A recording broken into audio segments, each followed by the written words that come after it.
Political parties എന്നുള്ള നിലയ്ക്ക് ഞങ്ങളെ ആ സംഗമത്തിലൊന്നും വിളിച്ചിരുന്നില്ല. അതാത് സ്ഥലത്തെ പ്രധാനപ്പെട്ട പല നേതാക്കളും പിന്നെ അതിൽ രാഷ്ട്രീയമായ ചായ്വുള്ളവരുണ്ട്, താല്പര്യപ്പെട്ട് വന്നവരുണ്ട്. നാളെയും അങ്ങനെ തന്നെയാണ്. ഞങ്ങൾ പല നേതാക്കളോടും പറഞ്ഞിട്ടുണ്ട്, പ്രതിപക്ഷ നേതാവിനോട് പറഞ്ഞിട്ടുണ്ട്, അതുപോലെ തന്നെ KPC പ്രസിഡന്റ്, അങ്ങനെ പിന്നെ ജനപ്രതിനിധികൾ ഒരുപാട് പേരോട് പറഞ്ഞിട്ടുണ്ട്. അവരൊക്കെ വരുന്നവരാരാ നോക്കാം നാളെ. ഏതാ അല്ല, അത് ഇടതുപക്ഷ പിന്നെ ചിന്താഗതിക്കാരൊക്കെ ഉണ്ടല്ലോ, എഴുത്തുകാരിലും. ഞങ്ങളൊരു പൊളിറ്റിക്കൽ പാർട്ടീസിന് അല്ല, രാഷ്ട്രീയ പാർട്ടിയുടെ പ്രതികൾ എന്നുള്ളതിലേക്ക് വിളിച്ചിട്ടില്ല ആരും.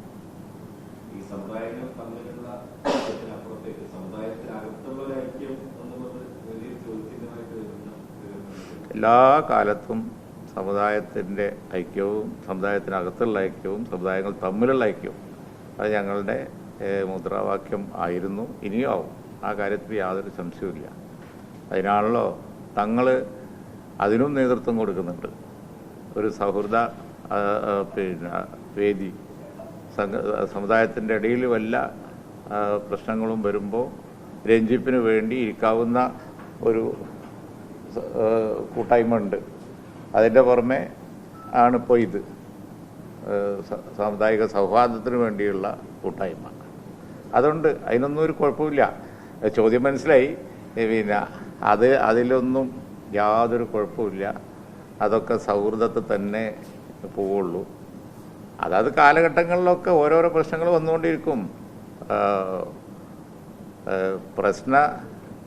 പിന്നെ സങ്കീർണ പ്രശ്നങ്ങളൊക്കെ ആയിട്ടുള്ള കലുഷിതമായ ഒരു സമൂഹമല്ലേ നമ്മുടേത്.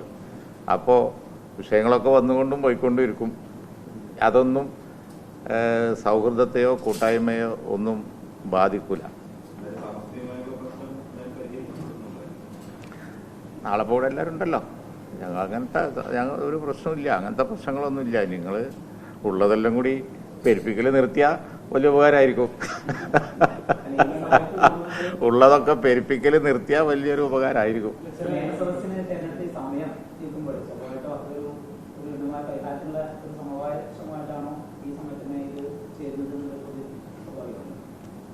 അല്ല, ഇത് തന്നെയാണ് ഞാൻ പറഞ്ഞത്.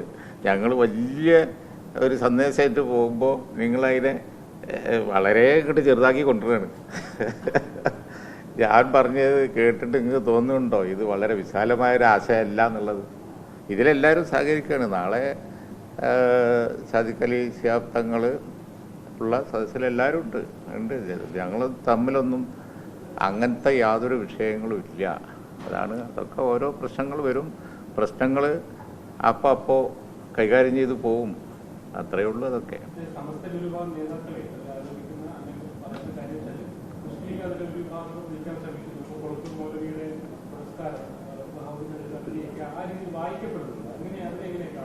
അതാണ് നിങ്ങൾക്ക് പറ്റുന്ന ഏറ്റവും വലിയൊരു തെറ്റ് ഞാൻ ചൂണ്ടിക്കാണിച്ചു തരാം. അതന്നെ ഞാൻ പറയാം, നമ്മൾ തമ്മിലുള്ള ഒരു സൗഹൃദം വെച്ചുകൊണ്ട് ഞാൻ പറയാം കേട്ടോ.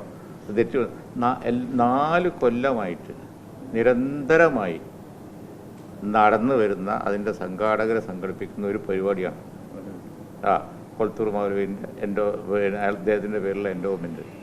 അത് പിന്നെ 4 കൊല്ലമായിട്ട് നടന്നു വരുന്ന, മാത്രമല്ല വിവിധ ആളുകൾക്ക് പിന്നെ ഈ പുരസ്കാരം കൊടുത്തിട്ടുമുണ്ട്. മാത്രമല്ല ഇത് ഏതാണ്ട് 2 മാസം മുമ്പ് തീരുമാനിച്ചതാണ്. തങ്ങളുടെ ഡേറ്റ് കൊടുത്താണ്, ഞാൻ ഡേറ്റ് കൊടുത്താണ്. 2 മാസം മുമ്പ് തീരുമാനിച്ചാണ്. അതിനെ ഇപ്പോൾ പെറുക്കി കൊടുത്തിട്ട് ന്യൂസാക്കിയത് നിങ്ങളാണ്. ഒന്ന് ആലോചിച്ച് നോക്കിയേ, എത്ര അപ്രസക്തമായൊരു കാര്യമാണ് നിങ്ങൾ ചെയ്തത്. അല്ല, അപ്പോൾ അതെ ഇപ്പം ഇത് ബോധ്യമായല്ലോ. അതായത് എത്ര ഒരു അപ്രസക്തമായ കാര്യമാണ് നിങ്ങൾ ചെയ്തു കൂട്ടിയതെന്നൊന്ന് ആലോചിച്ച് നോക്കിയേ.